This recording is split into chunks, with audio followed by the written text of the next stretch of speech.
Hey guys, how you doing today? I love Zool. I'm level 101 with Zool. I have a win rate of about 58%, a little over 58%. I absolutely adore Zool. I play with Zool almost exclusively. He's my jam. And I was tooling around on Hero's profile, uh, taking a look at what's the most popular build for Zool. I was happy to see that he's about middling popularity. He's more popular than a lot of heroes that I thought would be more popular than him. Um, and But when I looked at his talent tree, I saw that his talent picks are like the worst possible version of Zool, in my opinion. That while I'm happy to see he's sort of middling popularity, I feel like the people who are playing Zool are playing the worst possible version of Zool. And so I'm going to go through like what the popular build is and what I see um, the meta shifting towards with Zool.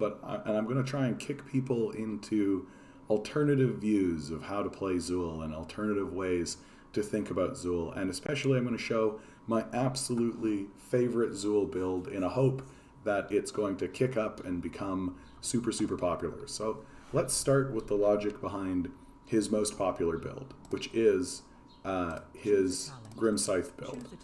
It makes sense to me that people will use this as his popular build because it's super, super memey. It has that kind of reputation built about it, and when it works, it's incredibly, incredibly powerful. And this is basically what it looks like, right? So you're charging in your Zool, right? You activate your thing, you hit somebody with this, you fire this off, and then you live the dream, right? I call this living the dream, right? You're just swishing away, swishing away. You can see the cooldown reduction hitting. You're activating your W when it comes up. And of course, every team fight looks like this, right? You're just able to sort of sit there and swish away, no problem, every single team fight, right? There's no such thing as crowd control. There's no such thing as disruption. You're just able to swish away, maybe use a thing, maybe hit this. That's absolutely what happens, right? So no, that is not what absolutely happens. There's lots of disruption in the game. There's lots of crowd control in the game. So that living the dream moment rarely occurs. And so but of course, because it like, and this particular build, especially with Poison Nova, Poison Nova is actually the thing that's doing the heavy lifting in the team fight, right? That you're running in, you're hitting somebody with your root, and then you're Poison Novaing, right? Which is effective, does good damage, and then you're sort of hoping that you get a switch away. But what happens, like if this goes on cooldown, right, and you lose your swish ability, so let's say this happens, which is common, right, and then everybody runs away or you get displaced or something like this, and now this is on cooldown, well guess what, you're done, right? You're not part of the fight anymore. You've been kicked out. Happens all the time, very, very common. I also think that using Poison Nova in this build for the team fight is actually worse. There's a 0.5 second lead up on the ability. If we do just a reset of our talents quickly, there's a 0.5 second lead up on the ability. You can see after 0.5 seconds, which can be disrupted, and is also 0.5 seconds that you're not swishing, right? I prefer skeletal mages if I'm going to go W. And the reason why I prefer skeletal mages is that by the time you get to 20, right, the slow of this is 50%. You're slowing people by 50%. And also, it can be cast at range, right? You see the range of this, right? That's a good range. So if you're trying to catch somebody, right, you catch them, they're slowed 50%, you go in and get them, right? I also highly recommend, when I looked at Hero's profile, any of these three talents were being picked. So there's like a lot of diversity of choice at level 1, it seems, in this build. I definitely recommend Shacklers, though, because, as you can see, the basic attacks against heroes that are stunned, rooted, or slow reduce the cooldown of Bone Armor by 2 seconds. And if you can get Bone Armor activated twice in a fight, chances are good you're going to win that fight. And I much, much prefer... I'm very surprised to see that Poison Nova is more popular in this build, and I think it's because the meta around Zool is very memey. It's very memey. Like, it's very much just like live the dream, go in, swish your heart away, right? Now, this isn't to say that W build isn't powerful for other reasons, right? This is a very powerful thing to be able to do. You imagine you're going in and invading enemy territory. People are in bot, you're in top, right? Like this is very popular, very powerful to be able to do, and that's really where W build is useful, and why Zool is able to be useful and have a decent win rate is because he has such a powerful map present. Like, I mean, you take a look at what he's able to do walking up to towers, right? Like, this is very, very useful and very, very powerful. And while, you know, you got the 4-man down bot, and maybe you get ahead of your enemy, you're able to really take down towers really, really fast with W build. But that's outside of the team fight, right? And so you're sacrificing a lot of team fight potential to be able to do this. I'm not saying the W build is bad, but I do think that it's probably Zool's worst, certainly his worst team fight build, and I think his worst build generally. And so this means that the most popular build for this guy is actually his worst build, which means most people are playing with the worst version of Zool. And so what has the community been doing in order to respond to this? Well, the build that they'll do, reset those talents. So they'll pick, again, it's any of these, right? Because they're all viable choices. They all have their own justification. Blow someone up 12% of their maximum health, slow them down, cooldown reduction, really great. Shade, depending on the enemy team composition, Shade can literally make you immune to damage. Like it's very impressive. So you pick any of these. Let's go Backlash. And then people go Jailers, right? Which Jailers is fine. Bode Prison spawns 2 skeletal warriors. There's a bit of a quest on it, and the reward is that enemy skeletal warriors fixate and gain 25% movement and attack speed. Pretty useful. And then people go Tragghouls or Wall of Bones if they're afraid of spellcasters, but most people go Tragghouls. And then we are back to Poison Nova, right? Poison Nova, the more popular choice by a lot. And then people deviate, and so this is Zool's hybrid build, which I think is actually quite weak, because you go all of the Q talents from here. Now, let's be really clear about something. Mortal Wound is the thing that does the heavy lifting here. Mortal Wound is the most powerful talent in the game, in my opinion. Enemies hit by Spectral Scythe receive 75% less healing for 4 seconds. That's incredibly powerful.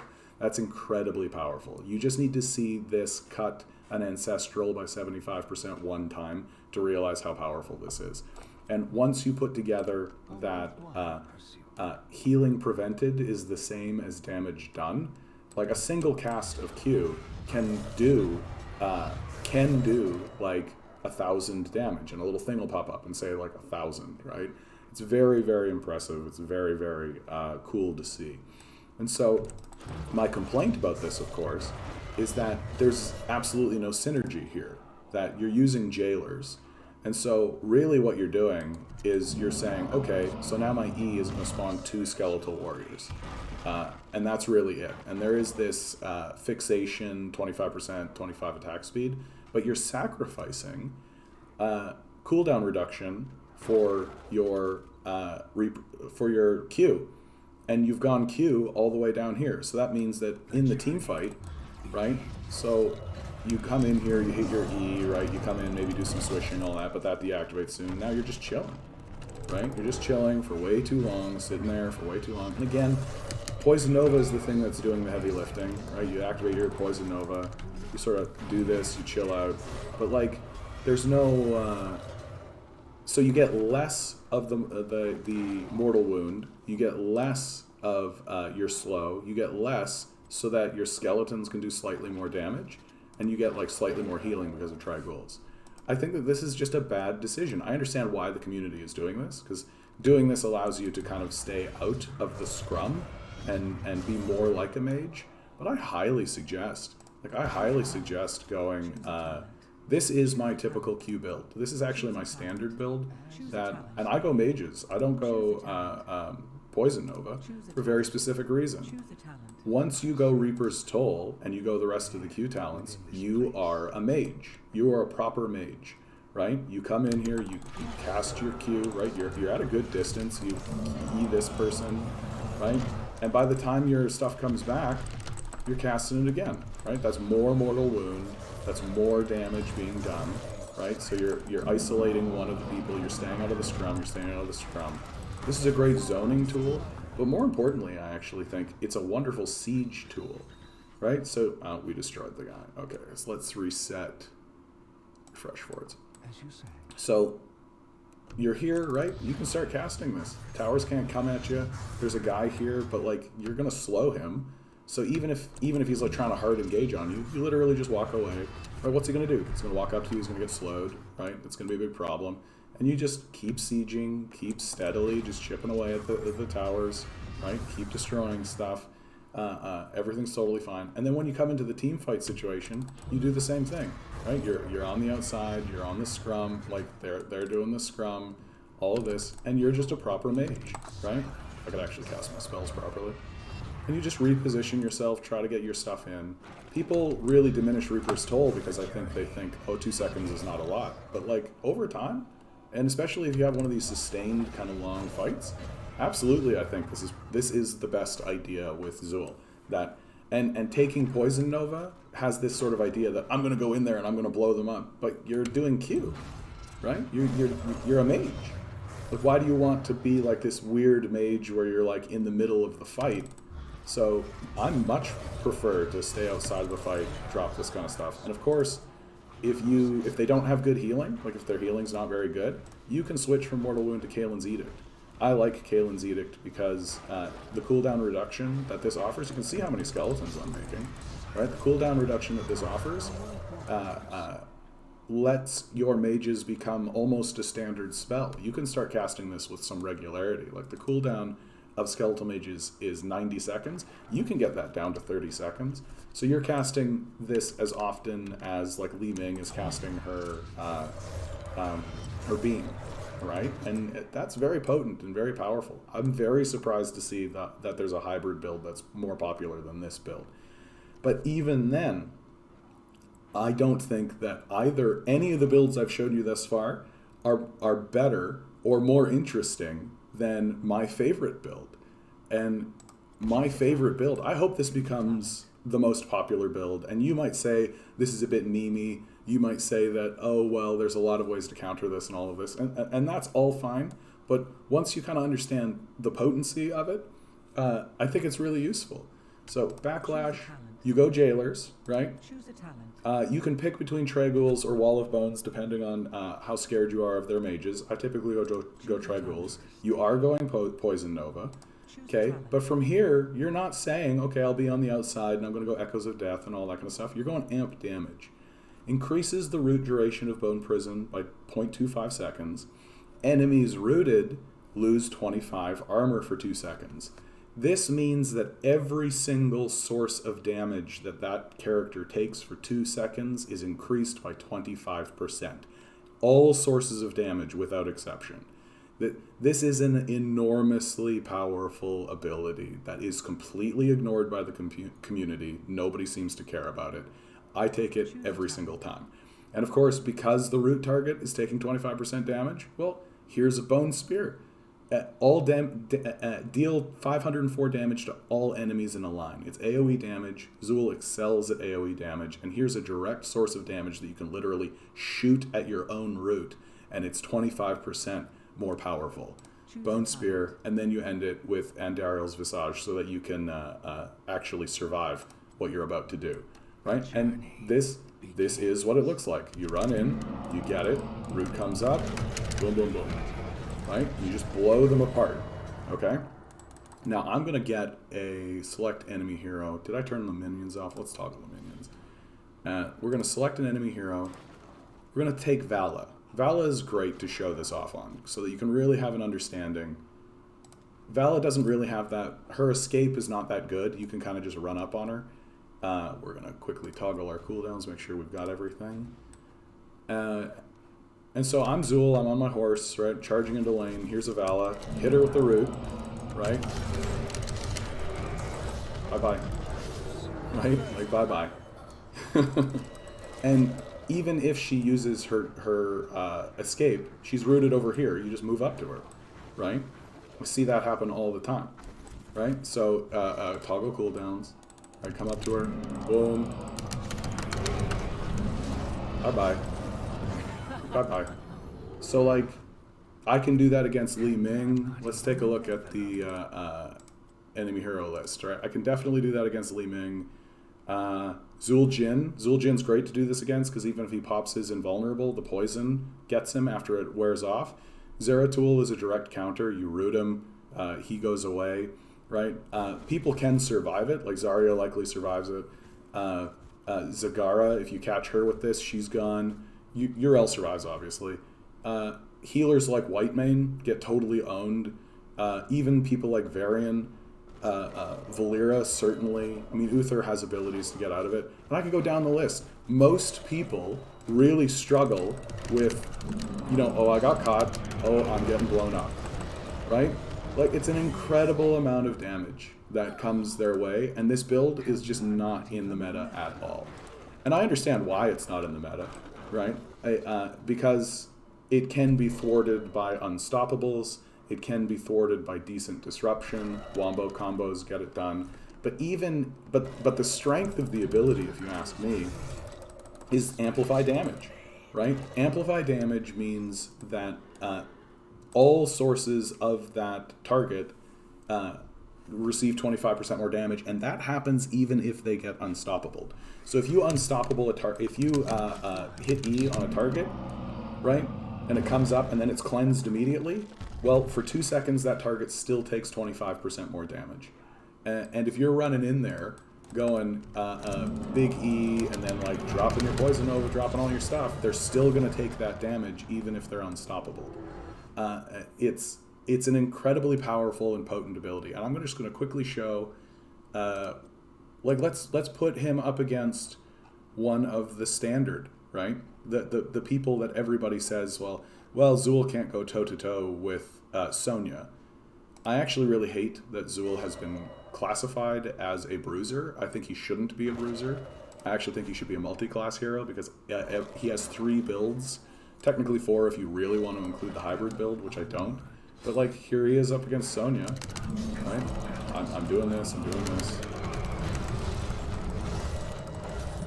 Okay. Like, I mean, Sonya's not going to stay. She's going to leave, and she'll probably do like a thing, right? She'll survive, likely, but she's not going to stay. Look how ineffective she looked like right there. Like, really, look how friggin' ineffective she looked. And that's not, like, this isn't just because this AI is stupid. Let's be straight. Like, the AI is really stupid.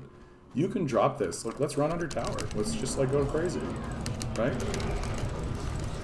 Like, that's gonna happen. That's gonna happen, right? And which one of us looks better? Does she look better or do I look better, right?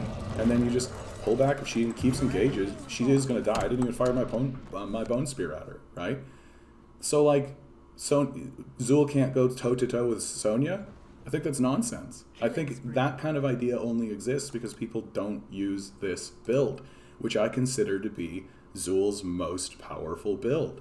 That you literally, and like, you can think about the team fight, right? Think about the team fight. You run in, right? You grab your guy, you hit it, and like, I didn't have my Poison Nova up. Oh well.